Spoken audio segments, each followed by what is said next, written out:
Welcome back to my another video lecture. आज का जो वीडियो लेक्चर है वो है तक हमारे पास प्रेशर वॉल्यूम रिलेशनशिप गैसेस का साथ। तो हमें सबसे पहले मालूम करना है कि रिलेशनशिप गैस के साथ क्या उसका प्रेशर वॉल्यूम है। मालूम कर लेते हैं।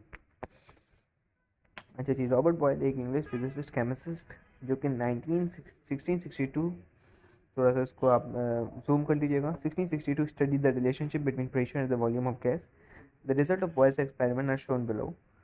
उन्होंने प्रेशर वॉल्यूम गैस का रिलेशनशिप करवाया, मकसद के उनका कंपेयर कराया उन्होंने। उन्होंने भी कहा कि जब तो उनको प्रेशर इन्वर्सली हो गया और वॉल्यूम भी इन्वर्सली हो गया प्रेशर के और प्रेशर वॉल्यूम के, ठीक है, मकसद के या और लिखा हुआ है तो इट्स मीन या दोनों में से कोई एक, ठीक है। फिर हमने इसके नीचे ज़रा पढ़ लेते हैं कि ये क्या है। If the pressure of gas is double and its volume becomes half. अगर प्रेशर ऑफ गैस डबल होगा, समझ लो ये प्रेशर है, तो इसका गैस का जो मकसद के वॉल्यूम जो होगा वो भी डबल होगा इसका। आप डिफरेंस चेक कर रहे हो कि ये डिफरेंस कितना है। तो मकसद कि अगर प्रेशर इंक्रीज 3 टाइम्स होगा so the volume become 1/3 and so on, मतलब वॉल्यूम भी बढ़ेगा। ग्राफ 7.10, ठीक है। ग्राफ 7.10 के अंदर बिटवीन पी और वी के, where between P and 1 over V are shown below. इसमें आप देखो कि यहाँ वॉल्यूम से ये प्रेशर कितना ऊपर जा रहा है, टेम्परेचर कांस्टेंट, ठीक है। प्रेशर कितना ऊपर जा रहा है and the graph between P and V show that if the pressure increase तो द वॉल्यूम में डिक्रीज। वॉल्यूम अगर प्रेशर इंक्रीज होगा तो वॉल्यूम डिक्रीज होगा, ठीक है। मतलब कि यहाँ पर ये जो है ये वॉल्यूम डिक्रीज हो रहा है और प्रेशर इंक्रीज हो रहा है, ठीक है। अब the graph between P and 1 over V shows that the straight line passing through the origin, origin passes, हमारे पास origin क्या होता है, ये origin होता है। the graph so and constant temperature the product of pressure and the volume is constant। तो फिर इसका पी भी दे दिया, पी भी is equal to constant, P की जगह कॉन्स्टेंट तो लगाना पड़ेगा कोई ना कोई। उसके बाद इन्होंने P1 V1 is equal to P2 V2, हमें अगर हमें क्या कहते हैं कैलकुलेशन करनी है प्रेशर वॉल्यूम की, P1 V1 P equal to P2 V2 के हिसाब से हम लगा देंगे फॉर्मूले को।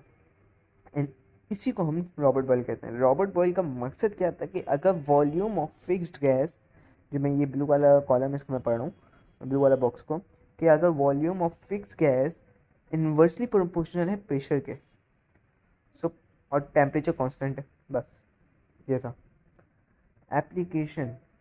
इनका एप्लीकेशन देखो ये आती है पेपर में, ये लिखा हुआ आता है कि write down the statement, question ऐसा आता है, write down the statement of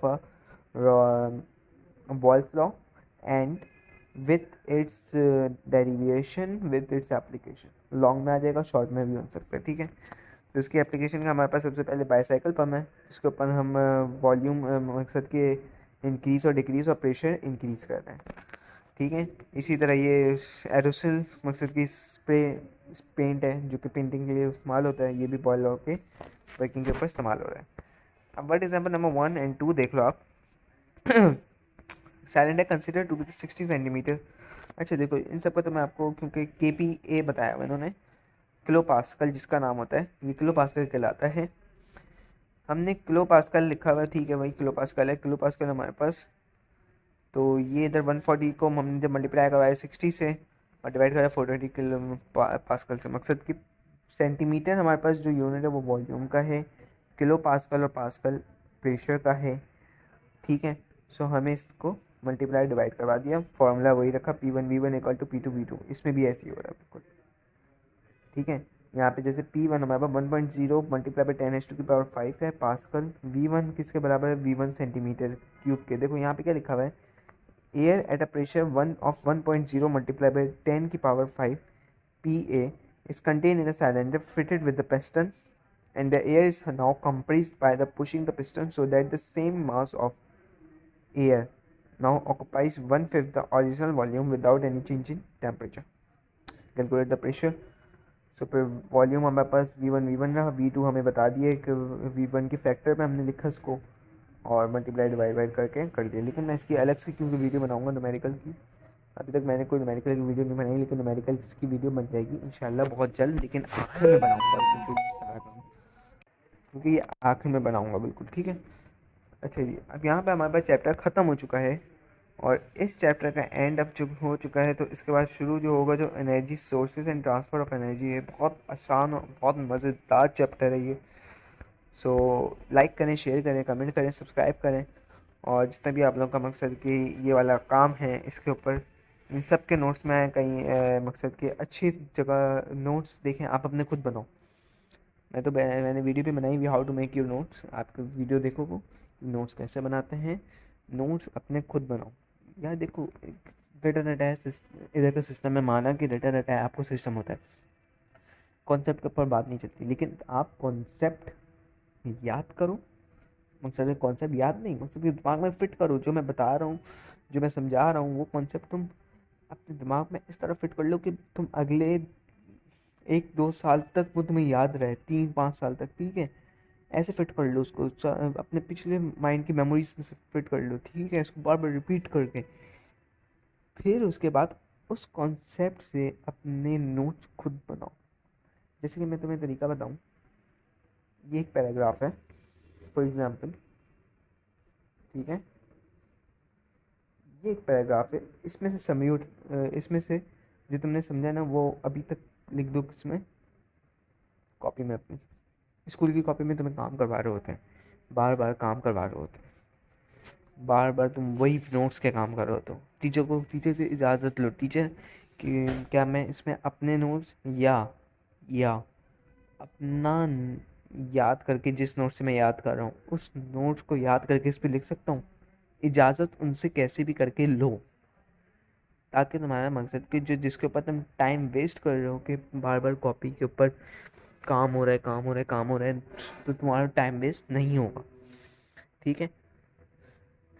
तो क्योंकि कॉन्सेप्ट आप देखो, कॉन्सेप्ट आपके लिए हमेशा वो रहता है, रेक्टिफिकेशन नहीं। देखो, मैंने एक बच्चे से पूछा, थर्ड पोजीशन था, उस थर्ड पोजीशन वाले ने क्या कहते हैं कॉन्सेप्ट को याद करके लिखा था, कॉन्सेप्ट उसको याद था क्वेश्चंस के, उसने वो लिखा। और फर्स्ट पोजीशन से मैंने जाकर पूछा कि भाई आप क्या कहते हैं, आपको पता है ये सवाल का जवाब। मैंने उससे सवाल पूछा कोई भी कि भाई मुझे बताओ कि केमिस्ट्री किसे कहते हैं। मैंने उससे सिर्फ ये पूछा केमिस्ट्री किसे कहते हैं। फिर उसने मुझे वो डेफिनेशन बताई जो बुक के अंदर लिखी हुई। फिर मैंने उस डेफिनेशन में से सवाल निकाल दिया, तो वो फंस गया। उसने मुझे बताया कि chemistry is a branch of science that deals with the matter, study of matter and energy, study of matter. इस तरह रेटिफिकेशन वाली डेफिनेशन बताई। मैंने बोला अच्छा मैटर की स्टडी कैसे कर रहा है, मैटर कैसे पूरी उससे। मैंने बोला मैटर क्या है, एटम क्या है। सो देखो, इस बात का क्या मकसद था कि अपने कॉन्सेप्ट को बताओ, कॉन्सेप्ट जो तुम्हें याद है, रट्टा को नहीं मत बताओ। रट्टाफिकेशन में क्या होता है कि तुमने मुझे याद किया हुआ है, बस याद किया हुआ है, रट्टा मारा, ठीक है, माना जिंदगी में रट्टा मार लेना, बट कॉन्सेप्ट को कॉन्सेप्ट देखा जाए, ठीक है। तो तब तक के लिए नेक्स्ट क्लास में मिलेंगे। अल्लाह हाफिज़, subscribe my channel, follow your dreams.